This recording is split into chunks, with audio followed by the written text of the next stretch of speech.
Olá pessoal, essa semana estamos lendo a porção de Ekef.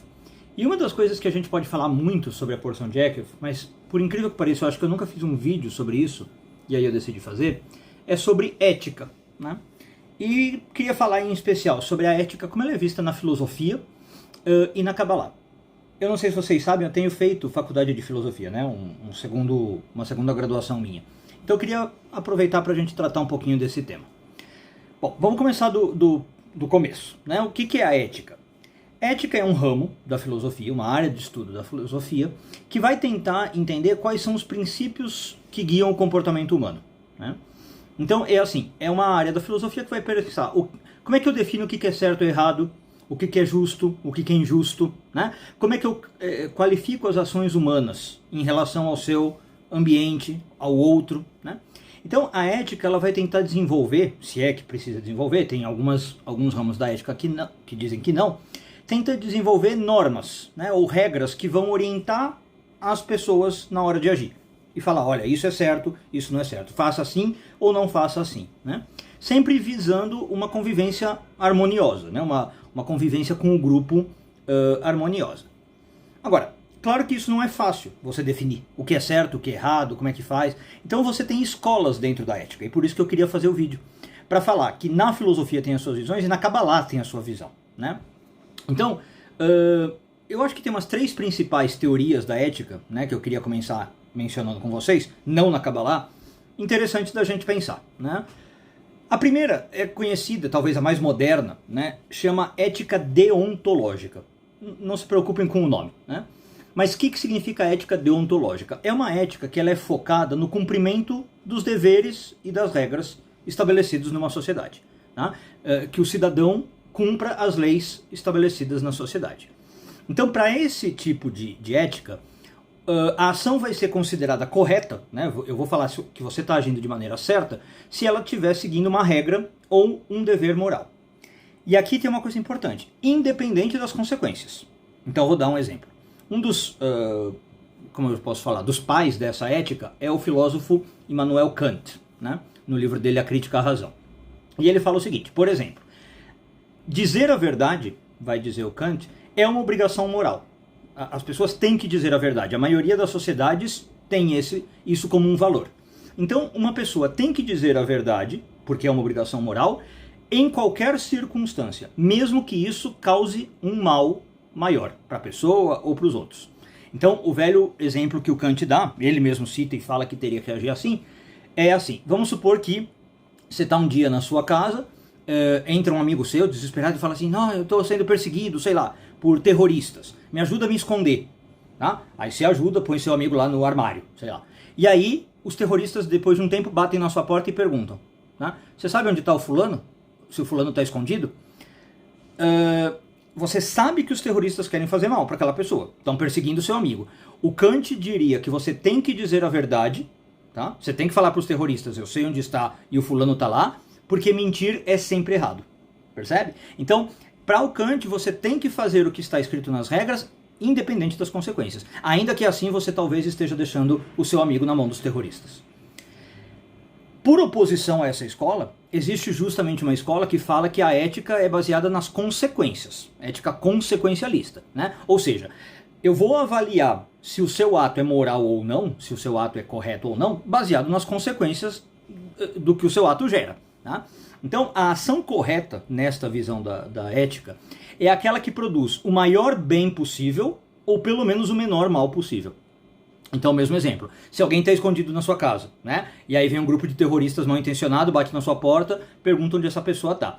Um ético consequencialista, ao contrário do Kant, já diria o seguinte, não, você pode mentir para proteger a vida daquela pessoa escondida. Porque o bem maior de salvar uma vida supera a regra de você sempre dizer a verdade, independente das consequências, tá?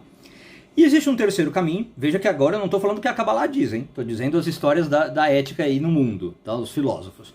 Um terceiro caminho, e talvez é o primeiro que a gente tem na história da filosofia, começa lá com Aristóteles, é a ética chamada virtuosa, ou a ética da virtude. Ou seja, a ideia é, você vai desenvolver o caráter de uma pessoa, vai desenvolver as virtudes morais dessa pessoa, e a ação correta é aquela que a pessoa virtuosa realiza. Ou seja, toda ação que a pessoa fez com boa intenção e você sabe que essa pessoa tem caráter, você sabe que essa pessoa é ética, né? Então, Aristóteles vai dizer o seguinte, que uma pessoa sábia, se você investir em tornar uma pessoa sábia, iluminada, ilustre, né? Ilustrada, ela vai agir de acordo com a virtude da prudência. Ela vai agir de acordo com a paciência, com a moderação, né? São pessoas que já naturalmente, ou naturalmente não, mas vão aprender, né, a agir com honestidade, vão aprender a fazer um equilíbrio entre as circunstâncias para definir como agir. Tá? Bom, então você vê aqui, né, em resumo, como a ética oferece um conjunto de leis para que as pessoas possam avaliar os seus atos e tomar decisões, né, e saber como é que ela vai agir ou não. Vamos agora para a nossa paraxá. A paraxá de Ekev, né, que está no livro de Deuteronômio, como todo o livro de Deuteronômio, apresenta uma série de discursos de Moisés para o povo de Israel. E uma das coisas que o Moisés vai falar é o seguinte: é muito importante que vocês, povo de Israel, sigam os mandamentos divinos como um pré-requisito se vocês quiserem receber bênçãos prometidas por Deus. Tá? Então, essa porção da Torá, ela não vai só definir a ética em termos de obediência às leis, e nesse sentido poderia parecer um pouco com a teoria do Kant, mas também vai dar algumas diretrizes como você deve fazer essa manifestação na ética, na vida cotidiana. Então, primeiro ponto, a obediência aos mandamentos. É que vai falar o seguinte: quando Deus aparece e te dá mandamentos divinos, né, isso representa o quê? Existe um conjunto de regras, um conjunto de normas, né, aos quais você precisa ser fiel. Você ser fiel a esses preceitos é uma base para você viver uma vida correta, moralmente falando, uma vida ética. Tá? E com essas regras você vai estar favorecendo o bem-estar coletivo e o bem-estar individual. Tá? Então, exemplo clássico, se Deus apareceu e falou não roubar, né, você tem que cumprir esse mandamento de não roubar. Tá? Essa é a primeira coisa. O que a gente vai colocar aqui daqui a pouco é quem define essas regras. Né? Por exemplo, quando eu falo que é Deus, ok, mas e se você não acredita em Deus? E se você é de uma outra religião que não aceita esses valores? Mas ok. Segundo ponto. A paraxá vai falar a importância de você ter gratidão e humildade para ser uma pessoa correta. Tá? Então Moisés vai lembrar ao povo que a prosperidade que eles têm ali, né, tudo de bom que eles recebem na vida, não é fruto só do esforço deles, mas é porque Deus deu esse presente para eles. Então, vamos dar um exemplo aqui. Mesmo que alguém trabalhe arduamente, né, e alcance algum grande sucesso, a ética da Torá vai dizer o seguinte: você tem que lembrar de agradecer sempre a Deus, reconhecendo que existem fatores que estão além do seu esforço. Tá? Você conseguiu por causa do seu esforço, mas tem fatores extras que contribuíram, né? Como talvez a saúde que te foi dada, as oportunidades que a vida te encontrou. E é legal você pensar nisso para ser uma pessoa correta também, porque isso te deixa, como eu falei, humilde e grato. Né? Isso trabalha no seu ego. Tudo bem? Bom, agora, junto a isso, né, vem a ideia, e talvez seja mais importante para colocar junto com a questão das leis, a ideia de recompensa e de punição. A paraxá diz claramente que existe uma relação direta entre você fazer algo e as consequências do algo, como aí a gente viu na ética consequencialista. Né? Então, você faz certas coisas e pode te dar bênção, e você faz certas coisas e pode te dar a punição. Né? Então, basicamente, você também tem que pensar, vai dizer a Kabbalah, quais atos seus estão gerando o quê? Né? Ou seja, de novo, a visão ética consequencialista. As suas ações têm que ser avaliadas com base nos resultados que elas produzem. Tá? Então, vamos lá, um exemplo. Eu tenho lá uma comunidade que respeita os mandamentos divinos e vive numa harmonia. Ok. Então, ela vai experimentar, segundo essa visão, bênçãos. Ela vai ter prosperidade, ela vai ter paz. Mas, dependendo da violação dos atos, essa mesma comunidade pode enfrentar o quê? Desastre, desunião, né? Calamidades. Então, aqui a gente entra, na verdade, numa coisa que a gente entra em dois conceitos importantes. Um deles se chama causalidade moral, né? O que os nossos efeitos fazem. E o outro é o famoso livre-arbítrio. Então, vamos lá. A causalidade moral, ela fala o seguinte: a ideia de que as ações humanas têm consequências morais. E que essas consequências devem ser pesadas, sempre que possível. Tá? E elas estão diretamente ligadas a falar se você agiu de maneira correta ou não. Tá? Então, vamos lá, fazer um panorama na história, como eu falei. Aristóteles, por exemplo, que a gente mencionou, principalmente no livro que chama Ética a Nicômaco, ele fala o seguinte: a causa moral está no propósito das ações humanas. Tá? Então, se você, por exemplo, age com os melhores interesses possíveis, tá? Para ser a melhor pessoa que você pode ser, isso vai fortalecer você, ser humano, vai fortalecer o seu caráter, vai fortalecer as suas virtudes e vai fazer com que você possa viver uma vida ética. Então, por exemplo, você desenvolve virtudes como coragem, moderação, paciência, né? E isso é o que faz você ético. Já o Kant, como a gente falou, né, que diz que você tem que fazer certas coisas independente das consequências, né? A gente viu que não. Você vai definir que eu faço o ato porque está mandado, porque está obrigado, e não vou me preocupar com as consequências. Ou seja, não é a visão da Kabbalah, né? Na porção de Ekev, na visão da Kabbalah, a causalidade da moral, se você age de um jeito ou outro, tem que ser baseado na questão das bênçãos ou das maldições. Então o texto deixa muito claro, né, que você age e isso gera consequências diretas, que vão afetar a sua vida, vão afetar a vida do coletivo. Então a Kabbalah vai dizer o seguinte: a cada ato que você faz, você tem que pensar o que pode vir de repercussão desses atos. Se você agir achando que está vindo bênçãos, você já foi no caminho certo porque você parou, ponderou e pensou que aquele era o caminho certo a seguir. Se por acaso, antes de agir, você parou, pensou e falou assim: não, eu acho que esse caminho vai trazer maldições, então não faça.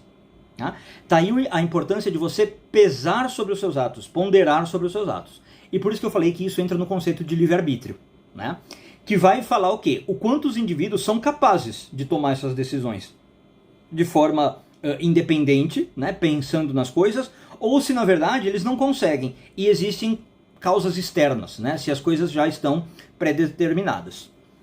Então a gente tem aí casos clássicos de filósofos, de novo, tipo Agostinho, Descartes, que ficam debatendo essa coisa, né? Se eu tenho livre-arbítrio, se eu não tenho livre-arbítrio e tal. Na Kabbalah, o que acontece? Você tem o livre-arbítrio, tá? É uma característica essencial do ser humano e é o que permite você escolher, como a gente estava falando, entre bem e mal. A maior virtude, digamos, do livre-arbítrio é você poder definir se você quer que seus atos vão para um lado ou para o outro lado. E o Moisés usa essa expressão no texto dele. Eu coloco diante de vocês a vida e a morte e vocês vão escolher.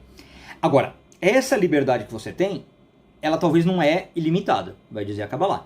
Ela está dentro de um contexto de influência divina, ou seja, você está num mundo onde Deus está regendo, né? Então, você vai fazer as suas escolhas vão ter consequências, que podem ser de bênçãos ou de maldições, mas elas fazem parte de um plano maior também, né? Então a Kabbalah vai ensinar, e eu acho que isso complexifica bem a questão, mas que cada coisa que você faz no mundo cria uma influência, inclusive, no mundo espiritual, né? Você pode, por exemplo, afetar forças espirituais como a vida, como o amor, como a saúde, né? E isso molda totalmente o seu destino, tá? Então, a Kabbalah vai dizer o seguinte: não ache que a consequência dos seus atos é só no mundo físico, mas ela também aciona forças espirituais.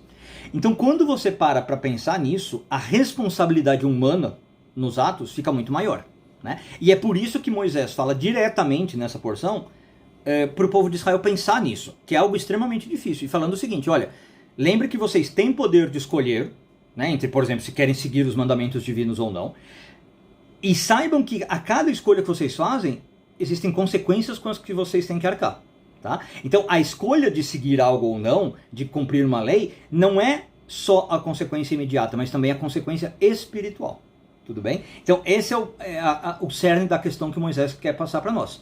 E é algo extremamente complexo da gente pensar, mas é algo que faz parte de nós como seres humanos. Como seres racionais, como seres com livre-arbítrio que eu falei, a gente tem que começar a pensar nisso, né? O que eu quero da minha vida, por um lado, tá? E depois, se eu optar por isso que eu quero, quais são as consequências? Que vida eu vou ter ao viver isso, né?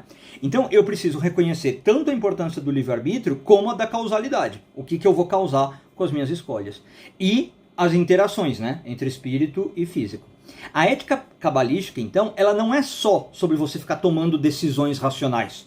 Falar assim, o mais correto é isso, o menos correto é isso, né? Mas também se você está alinhado com algumas outras coisas, tipo com a sua vontade, com o seu desejo, com forças espirituais, ou se você não está desalinhando o universo a cada vez que você faz uma escolha, tá? Bom, então, o resumo de tudo, e eu espero que o vídeo não tenha ficado muito abstrato ou pouco claro, né, é que ética para Kabbalah é uma combinação de você obedecer algumas leis e alguns preceitos, e como eu falei, pode vir de Deus ou pode vir de onde você acha importante, tá? Pode ser que você seja ateu e ache que as leis vêm da sociedade. Pode ser que as leis venham da sua família, você cria as suas leis. Mas a Parashá vai falar que você tem que seguir algumas leis, tá? Que vão te dar alguns critérios, como talvez justiça, humildade, né? Ser responsável pelos seus atos, mas sempre seguir essas leis pensando no poder de escolha que você tem e entendendo como as suas escolhas geram a vida, digamos assim, geram o destino. Então, diferente do Kant que vai falar assim, não, a lei diz para dizer a verdade, diga sempre a verdade, a Kabbalah vai falar o seguinte, não, talvez você tenha que dizer a verdade, mas talvez em alguns casos você não tenha que dizer a verdade. Porque se você for medir as consequências do seu ato, como eu falei lá no exemplo, né, alguém que está querendo pegar seu amigo, talvez nesse caso não vale a pena dizer a verdade. Tivemos que fazer um corte aqui, não sei se vocês viram, meu pai entrou para dar um aviso. Então, só para terminar, né, você tem que então pensar nessas consequências, para além das regras estabelecidas, né, e definir essas consequências física e espiritualmente. Essa que é a questão, tá? Então, quando você integra todos esses ensinamentos, é que segundo a Kabbalah você vai conseguir viver uma vida ética, uma vida correta, uma vida justa, né, que melhora não só a sua vida individual, como também a vida coletiva, né? E ajuda a fazer deste mundo um lugar melhor. Uma boa semana a todos, Shavua Tov e tudo de bom.